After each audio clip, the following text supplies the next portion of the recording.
کو ایجپٹ میں فرعون کی غلامی سے نکال کر آزاد کر دو، اور پھر بہت مشکل سے فرعون نے آخر بنی اسرائیل کو آزاد کر دیا، جس کے بعد موسیٰ علیہ السلام بنی اسرائیل کو لے کر فلسطین کے پاس آئے اور کہا کہ اس سٹی پر حملہ کرو، لیکن بنی اسرائیل نے کہا کہ آپ اور آپ کا رب جا کر لڑیں، ہم یہ لڑائی نہیں کرنے والے، جس کی وجہ سے اللہ نے 40 سال تک انہیں اس ڈیزرٹ میں رہنے کی سزا دی، جدھر موسیٰ علیہ السلام پر آسمانی کتاب تورات نازل ہوئی۔ اور اس تورات کے پہلے chapter the book of Genesis میں کلیئرلی لکھا ہے، صاف صاف لکھا ہے کہ یہ علاقہ فلسطین اللہ نے صرف اور صرف ابراہیم علیہ السلام کی اولاد کے لیے رکھا ہے، جس کی وجہ سے آج تک یہ جتنی لڑائیاں چل رہی ہیں یہ اس لیے ہے کیونکہ یہودی یہ کلیم کرتے ہیں کہ تورات کی اس آیت کے مطابق جروسلم اور فلسطین پر صرف اور صرف بنی اسرائیل کا حق ہے، کیونکہ بنی اسرائیل ابراہیم علیہ السلام کی اولاد اسحاق علیہ السلام کی اولاد میں سے ہے، اینڈ اٹ میک سینس، تب تو ان کو ملنا چاہیے۔ لیکن تورات میں لکھا ہے کہ یہ علاقہ ابراہیم علیہ السلام کی اولاد کے لیے،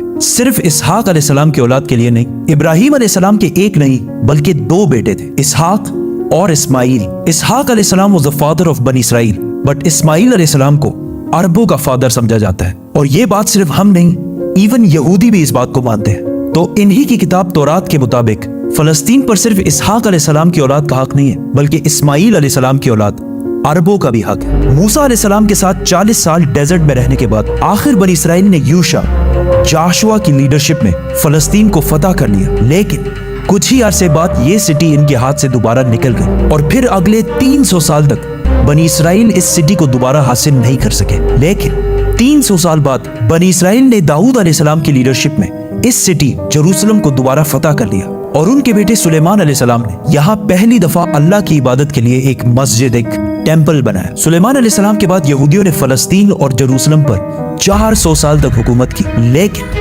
400 سال بعد بیبلون عراق میں ایک بہت ہی طاقتور امپائر بن چکی تھی، جس کے بادشاہ بخت نصر نے اپنی امپائر کو بڑھانے کے لیے فلسطین پر حملہ کر دیا اور جروسلم کو تباہ و برباد کر دیا، اور اس کے اندر ہزاروں یہودیوں کو شہید بھی کیا، اور اس ٹیمپل کو بھی تباہ کر دیا جو سلیمان علیہ السلام نے بنایا تھا، اور جتنے یہودی زندہ بچ گئے تھے ان ساروں کو غلام بنا کر اپنے کیپٹل بیبلون عراق لے گیا، اور 70 سال تک یہودی عراقیوں کی غلامی کرتے رہے۔ لیکن 70 سال بعد عراق پر ایران کے ایک بہت ہی نیک بادشاہ سائرس دی گریٹ نے حملہ کر دیا، جسے ہم ذوالقرنین کے نام سے جانتے ہیں۔ سائرس دی گریٹ نے عراق کی اس حکومت کو فتح کر لیا، اور یہاں جتنے بھی یہودی تھے ان ساروں کو واپس فلسطین بھیجا، اور انہیں فنڈز بھی دیے کہ واپس جا کر سلیمان علیہ السلام کے ٹیمپل کو دوبارہ بنا جو اس سے پہلے تباہ کر دیا گیا تھا۔ جس کے بعد یہودیوں نے پھر فلسطین پر 400 سال تک حکومت کی، لیکن پھر ان پر ایک ایسی حکومت نے حملہ کیا جس نے سارے یہودیوں کو یہاں سے 600 سال تک باہر نکال دیا، دی گریٹ رومن ایمپائر، اور بنی اسرائیل پر اتنا ظلم کیا جو اس سے پہلے کسی نے بھی نہیں کیا تھا۔ یہودیوں نے رومن ایمپائر سے لڑنے کی بھی کوشش کی، لیکن رومن ایمپائر نے ہزاروں یہودیوں کو قتل کیا، اور حالات اتنے خراب ہوئے کہ یہودی رومن ایمپائر سے چھپ کر غاروں میں رہنے لگے، اور رومن ایمپائر نے بیت المقدس، جسے پہلے سلیمان علیہ السلام اور پھر ذوالقرنین نے بنایا تھا، دوبارہ تباہ و برباد کر دیا، اور اس کے بعد یہ ٹیمپل آج تک دوبارہ نہیں بن سکا۔ رومن ایمپائر نے فلسطین اور جروسلم پر 600 سال تک حکومت کی، لیکن 600 سال بعد رومن ایمپائر نے ایک ایسی غلطی کی جو اسے کبھی نہیں کرنی چاہیے تھی۔ انہوں نے عرب میں بہت ہی تیزی سے پھیلتے ہوئے نئے ریلیجن اسلام پر حملہ کرنے کی کوشش کی، لیکن اسلامک ریلیجن اور خلافت اتنی تیزی سے پھیلتی گئی کہ کچھ ہی سالوں میں رومن اور پرشین ایمپائر دونوں کو فتح کر لی، جس کے بعد حضرت عمر دنیا کے سب سے طاقتور بادشاہ بن گئے، جن کی حکومت الیگزینڈر دی گریٹ کی ایمپائر سے بھی بہت بڑی تھی۔ آخر مسلمان رومن ایمپائر کو فتح کرتے کرتے جروسلم کے دروازے تک پہنچے۔ رسول اللہ صلی اللہ علیہ وسلم نے پہلے ہی کہہ دیا تھا کہ مسلمان ایک دن جروسلم ضرور فتح کریں گے۔ اب مسلمانوں کے پاس 2 آپشن تھے، یا تو جروسلم کو اسی طرح تباہ کیا جائے جو اس سے پہلے باقی بادشاہوں نے کیا تھا، اور یا اس کا سیج محاصرہ کر لیں۔ آخر 6 مہینے بعد جروسلم کے گورنر سفرونیس نے کہا کہ میں یروشلم صرف ایک ہی شرط میں مسلمانوں کے حوالے کروں گا کہ مسلمانوں کے بادشاہ عمر خود آ کر مجھ سے ملے۔ تو خالد بن ولید رضی اللہ تعالیٰ عنہ نے سوچا کہ اب مسلمانوں کے امیر المومنین کو کیوں ڈسٹرب کیا جائے، تو وہ خود عمر بن کر سفرونیس سے ملنے گئے، کیونکہ خالد بن ولید رضی اللہ تعالیٰ عنہ کی اپیرنس بالکل حضرت عمر سے ملتی جلتی تھی، اور دونوں کی ہائٹ بھی بالکل سیم تھی، آلموسٹ 7 فٹ۔